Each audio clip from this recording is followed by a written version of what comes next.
السلام علیکم ورحمۃ اللہ۔ شہربین ٹائمز میں آپ کا خیر مقدم۔ جمعہ 22 مارچ کی اہم خبروں کے ساتھ میں ہوں شیخ امتیاز۔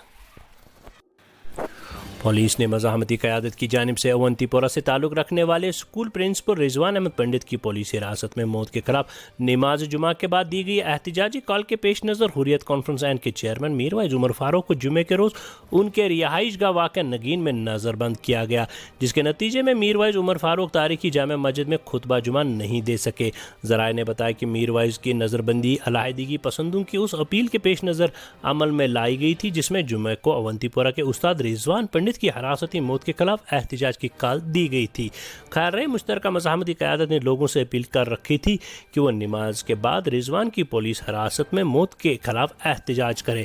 ادھر حریت کانفرنس نے جواں سال استاد رضوان پنڈت کی زیر حراست ہلاکت پر سخت رد عمل اظہار کرتے ہوئے اسے انسانیت سوز وحشیانہ اور بے رحمانہ کارروائی قرار دیا۔ اس دوران پارٹی نے ریاستی انتظامیہ کی جانب سے ماہ رواں کے دوران تیسری بار جمعۃ المبارک کے دن مسلمان کشمیر کی سب سے بڑی عبادت گاہ اور روحانی مرکز تاریخی جامع مسجد سری نگر کو بندشوں کے دائرے میں رکھ کر شہر کی ایک بڑی آبادی کو فورسز کے تعیناتی کے ذریعے شدید قدغنوں کے نفاذ سے نماز جمعہ کی ادائیگی سے جبراً روکنے کے سرکاری اقدامات کے خلاف شدید برہمی کا اظہار کرتے ہوئے اسے حکمرانوں کی انتقام گیری سے عبارت سیاست کاری اور آمرانہ طرز عمل قرار دے کر اس کی بھرپور مذمت کی۔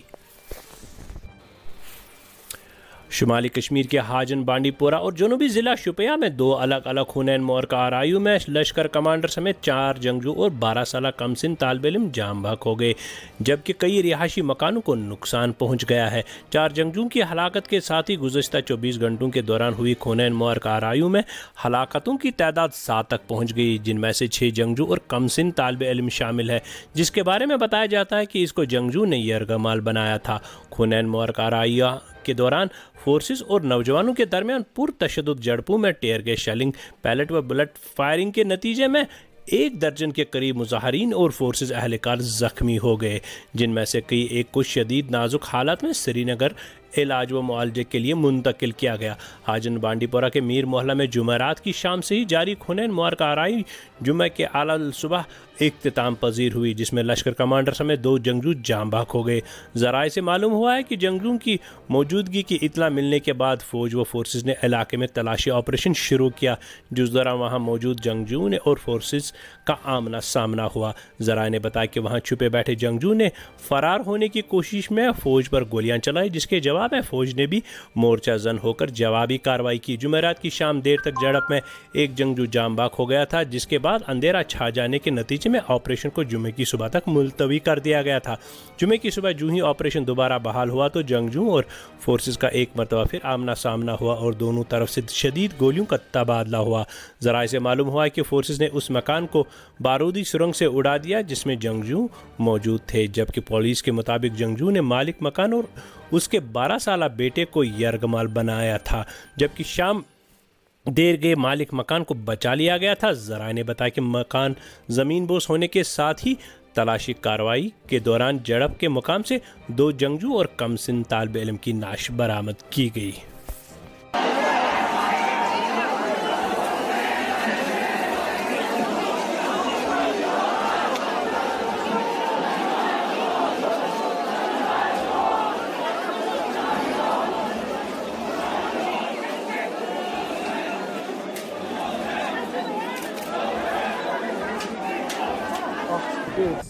Of presence of militants in Hajin area for quite some time from past 1 week, and in that process we launched lot many CASOs, and yesterday we were having 3 CASOs, so this was the 3rd CASO in we got the chance encounter. جنوبی ضلع اننت ناگ میں اس وقت افراتفری کا ماحول پھیل گیا جب جنگجو نے دن دہاڑے ڈانگرپورہ علاقے میں نمودار ہو کر کانگریس کے سینئر لیڈر اور میونسپل کمیٹی اننت ناگ کے چیئرمین ہلال احمد شاہ کی حفاظت پر تعینات پولیس اہلکاروں کو نشانہ بناتے ہوئے ان پر فائرنگ کی۔ معلوم ہوا کہ فائرنگ کے ساتھ ہی علاقے میں افراتفری کا ماحول پھیل گیا، جبکہ گولیوں کی آواز سنتے ہی لوگ اپنی جانوں کو بچانے کے لیے محفوظ مقامات کی طرف منتقل ہو گئے۔ حملے کے ساتھ ہی فورسز کی بھاری تعداد علاقے میں نمودار ہوئی، جنہوں نے ایک پولیس اہلکار کو زخمی حالت میں پا کر انہیں ضلع اسپتال اننت ناگ منتقل کیا گیا، جہاں سے انہیں مزید علاج و معالجے کے لیے سری سری نگر کے سورا اسپتال منتقل کیا گیا۔ زخمی پولیس اہلکار کے بارے میں بتایا جاتا ہے کہ وہ ہلال احمد شاہ کا ذاتی محافظ ہے اور اس کی شناخت ارشاد احمد کے بطور ہوئی ہے۔ فائرنگ واقعے کے بعد پولیس و فورسز کی بھاری تعداد نے علاقے کو محاصرے میں لے کر حملہ آوروں کی تلاشی کارروائی شروع کی، تاہم آخری اطلاعات ملنے تک کوئی بھی گرفتاری عمل میں نہیں لائی گئی، جبکہ نہ ہی کوئی قابل اعتراض چیز برآمد کی گئی۔ ریاست جموں کشمیر میں لوک سبھا انتخابات نزدیک آتے ہی جہاں پارلیمانی انتخابات کے سلسلے میں سرگرمیوں میں تیزی ہو گئی ہے، وہیں سیاسی پارٹیوں کی طرف سے امیدوار کا اعلان کرنے کا سلسلہ بھی تیز ہو گیا ہے۔ اسی دوران اپنی سرگرمی میں تیزی لاتے ہوئے انجینئر رشید نے شاہ فیصل کو ایک اور بار میڈیا کے ذریعے دعوت نامہ پیش کیا۔ اب میں ان سے آج کہتا ہوں، اب ہم نے فیصلہ کیا ہے کہ اے آئی پی الیکشن لڑے گی۔ If you mean your words, if you are sincere your words, پھر آپ کو موقع ہے۔ فرد میٹر نہیں کرتے ہیں، individual don't matter, what matters is your ideology, is your commitment. اگر آپ نے فیصلہ نہیں لیا، آپ بظاہر تو یہی لگتا ہے کہ آپ فی الحال دور ہیں۔ میں ویٹ کر رہا تھا، آپ نے مجھے کال بھی نہیں کی، I am telling it on record.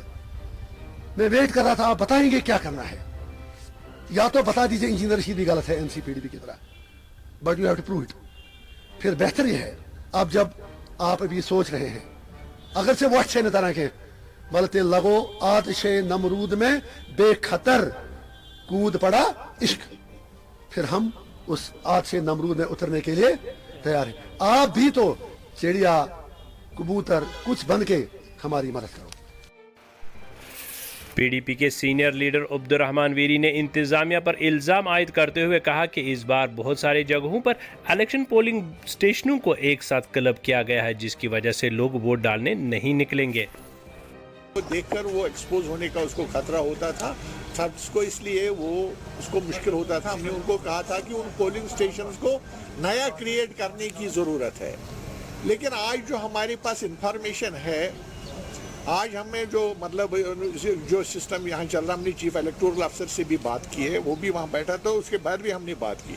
آج انہوں نے جو سسٹم کیا ہے، یہاں انہوں نے کلبنگ کی ہے، 5-5 10-10 پولنگ سٹیشن کو ایک ہی جگہ جمع کر کے کلسٹر ٹائپ، جس سے یہ ہوگا مسئلہ کہ ایک گاؤں کو دوسرے گاؤں میں پولنگ سٹیشن جب شفٹ ہوگا، ان کو 2 کلومیٹر 3 کلومیٹر اور کئی جگہ 4 کلومیٹر بھی پیدل جانا پڑے گا، جو مشکل ہے کہ وہ ووٹ نہیں ڈال سکتے۔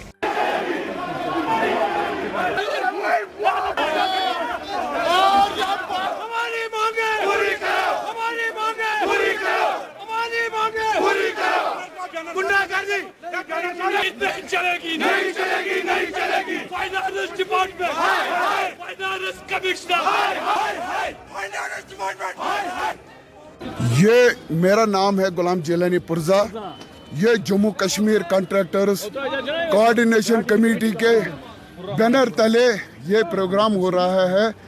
ہم نے تینوں چیف انجینئر آفسز کا لا کر کے ہم یہاں آئے اور ہم اس صدر ٹریجری کو لا کرنے جا رہے ہیں۔ جب تک ہمارا پیسہ ریلیز نہیں ہوگا ہم ان کو کوئی کام کرنے نہیں دیں گے۔ اور دوسرا، یہ جو ایس آر او انہوں نے 186 فائنانس کمیشن نے نکالا ہے، اگر یہ 2 دن کے اندر اندر اس نے واپس نہیں لیا تو اس سے زیادہ ایجیٹیشن ہوگی، اس سے زیادہ ایجیٹیشن ہوگی، اور نہ ہم کوئی کام کریں گے اور نہ کسی کو کرنے دیں گے۔ نیوزی لینڈ کی تاریخ کی بدترین دہشت گردی کے ایک ہفتے بعد نہ صرف سرکاری طور پر اذان نشر کی گئی بلکہ مسجد نور کے سامنے ہیگلے پارک میں نماز جمعہ کے اجتماع میں نیوزی لینڈ کی وزیر اعظم جسٹن آرڈن کے علاوہ ہزاروں غیر مسلم افراد نے بھی شرکت کی۔ اس موقع پر وزیر اعظم کے اعلان کے مطابق دوپہر 1:32 پر 2 منٹ کی خاموشی بھی اختیار کی گئی۔ انتظامیہ کے مطابق صرف ہیگلے پارک کے اجتماع میں 15,000 افراد نے شرکت کی۔ سفید ٹوپی اور سیاہ لباس میں ملبوس مؤذن نے جیسے ہی اللہ اکبر کی صدا بلند کی تو پورے نیوزی لینڈ میں اس کی گونج سنائی دی گئی۔ اذان کے فوراً بعد جہاں نیوزی لینڈ کے مختلف شہروں میں نماز جمعہ کے اجتماعات میں خاموشی اختیار کی گئی، وہی پڑوسی ملک آسٹریلیا میں بھی اظہار یکجہتی کے لیے جو جہاں تھا 2 منٹ کے لیے وہی ساکن ہو گیا۔ According to Muslim faith, the Prophet Muhammad sallallahu alaihi wasallam said, The believers in their mutual kindness, compassion, and sympathy are just like one body. When any part of the body suffers, the whole body feels pain. New Zealand mourns with you. We are one.